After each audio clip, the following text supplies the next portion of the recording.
तो जैसा कि हमने पिछले एपिसोड में चर्चा की थी कि माइंड पावर को इम्प्रूव करने का मुख्य सिद्धांत है सुषुम्ना नाड़ी को एक्टिव करना। और सुषुम्ना नाड़ी को एक्टिव किया जाता है दोनों नासिकाओं को बराबर करके। तो कुछ ऐसे उपाय जिनसे दोनों नासिकाएं सम हो जाती हैं। सबसे पहले सबसे सरल और साधारण उपाय है कि दोनों हाथों को ऊपर करके बिना कोहनी और घुटने मोड़े खूब उछलें। 2 मिनट से शुरू करें और 5 मिनट तक अभ्यास बढ़ाएं। प्रतिदिन सुबह शाम या कम से कम प्रातःकाल अवश्य ही खाली पेट खुली हवा में उछलें। दोनों नासिकाएं सम होंगी और धीरे धीरे आपकी सुषुम्ना नाड़ी जागृत हो जाएगी और आपकी बुद्धि बहुत ही प्रखर हो जाएगी। दूसरा बड़ा महत्वपूर्ण योगाभ्यास है मेरुदंड के 7 व्यायाम, जिसके ऊपर हमने वैसे तो लगभग सभी विषयों पर वीडियोस बना रखे हैं। मेरुदंड के 7 व्यायाम करने से न केवल सुषुम्ना नाड़ी जागृत होती है बल्कि हमारा पाचन तंत्र भी दुरुस्त रहता है। छोटे बच्चों की हाइट तेजी से बढ़ती है, कमर स्वस्थ रहती है, कभी कमर में दर्द नहीं होता, बॉडी फ्लेक्सिबल बनती है, पेट अंदर रहता है, एसिडिटी ख़त्म होती है। हमारे वीडियो को देख करके लाभ उठा सकते हैं। एक हमारा वीडियो है शक्ति चालिनी मुद्रा। पद्मासन में बैठे, दोनों हथेलियों को जमीन पर टिकाकर थोड़ा शरीर को ऊपर नीचे लें, थोड़ा आगे पीछे झूलें और फिर बाईं नासिका से सांस लेकर अश्वनी क्रिया करके दाईं से छोड़ दें। ये भी आप वीडियो में देख करके स्वयं कर सकते हैं, कोई प्रॉब्लम नहीं है। उस पर दोबारा ज़्यादा चर्चा करने की आवश्यकता भी मैं नहीं समझता। एक और वीडियो हमने बना रखा है योग मुद्रा। योग मुद्रा करने से भी सुषुम्ना नाड़ी एक्टिव होती है, बुद्धि प्रखर होती है, पेट अंदर जाता है, पाचन शक्ति अच्छी रहती है और व्यक्ति चुस्त रहता है, सुस्ती भागती है। उसका भी लाभ आप ले सकते हैं। वीडियो आपके पास ऑलरेडी मौजूद है। अगर आपने योग विज्ञान KC को सब्सक्राइब कर रखा है तो सभी वीडियोस को देख करके आप फ़ायदा उठा सकते हैं। नासिका तंत्र को स्वस्थ रखने के लिए हम बार बार आग्रह करते हैं, निवेदन करते हैं कि प्रतिदिन सोने से पूर्व अपनी दोनों नासिकाओं में घी तेल डालिए, नाभि में डालिए। आपका नासिका तंत्र मजबूत होगा, बुद्धि प्रखर होगी, सांसें लंबी होंगी, अधिक ऑक्सीजन प्रसूचित करके रुधिर की अधिक सफाई होगी, आयु बढ़ेगी।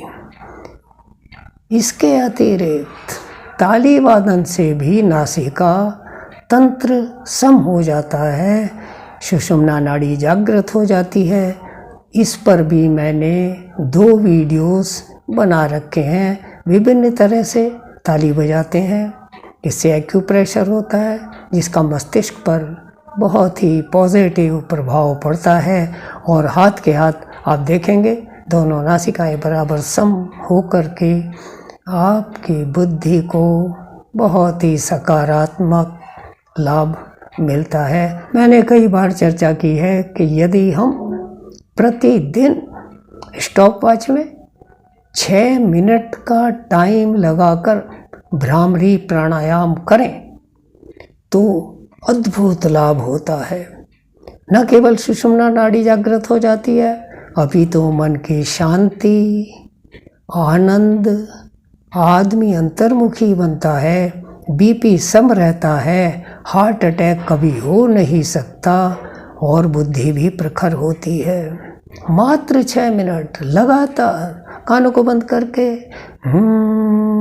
इस हमिंग को ध्यान से सुनना है, करके देखिए। हथेली पर सरसों जमाने वाली बात है। इसका लाभ भी आप अवश्य उठाएं और अपने माइंड पावर को चरम तक ले जाएं। बिल्कुल कोई शक की बात नहीं है। जो विद्यार्थी ऐसा करेंगे 100% अंक उनके बिल्कुल पक्के समझो। नौली चलाना बहुत ही बढ़िया योगाभ्यास है। इससे बहुत जल्दी सुषुम्ना नाड़ी जागृत होती है। नौली चलाने के लिए कोई परेशान होने की बात नहीं है। यदि आपकी नौली नहीं चलती, चलने लगेगी, क्या करना है? बाथरूम में नहाने से पूर्व थोड़ा सरसों का तेल हथेली पर लीजिए, दोनों हाथों में मलिए, जांघों पर लगाइए और फिर एक हाथ नीचे, एक ऊपर, एक नीचे, एक ऊपर, अच्छा जोर देते हुए जांघों पर मालिश कीजिए। फिर दोनों हाथों से एक साथ मालिश कीजिए। फिर एक हाथ से कीजिए, दूसरे को आराम दीजिए, फिर दूसरे से कीजिए, पहले को आराम दीजिए। इस प्रकार बार बार जांघों की मालिश करने से आपकी नौली चलेगी, दोनों आंतें एक्टिव रहेंगी, कभी कब्ज नहीं हो सकती, एसिडिटी नहीं हो सकती, गैस नहीं बन सकती, पेट बाहर नहीं आ सकता। गजब का लाभ होगा। करके देखिए, आज ही शुरू कीजिए और 1 महीने में अपने अंदर चमत्कार देखिए। बिना हाथ पैर हिलाए बिल्कुल शांत बैठें, कमर गर्दन सीधी रखें, अपने नासिका रंध्रों पर ध्यान देकर आती जाती सांस में खो जाएं, जिसका कि मैंने कितनी ही बार चर्चा की है। कई वीडियोस भी इस पर बने हुए हैं। आत्मदर्शन योग में इसको करना सिखाया गया है। एक बहुत ही ऊंचे ध्यान योगी सत्यनारायण गोयंका की आवाज़ लगा करके मोबाइल में आराम से बैठिए और 10 मिनट सांसों में खो जाइए। आप देखेंगे गजब का लाभ होगा। बच्चों को भी आदत डालिए, उनको साथ लेकर बैठिए। आपके घर में गजब की शांति, आपस में सामंजस्य, प्रेम और सात्विकता का उदय होगा। यही लाभ उठाएंगे। समय सभी के पास कम है। अगली बार किसी और विशेष विषय पर चर्चा करने के लिए फिर हाजिर होंगे। तब तक नमस्कार।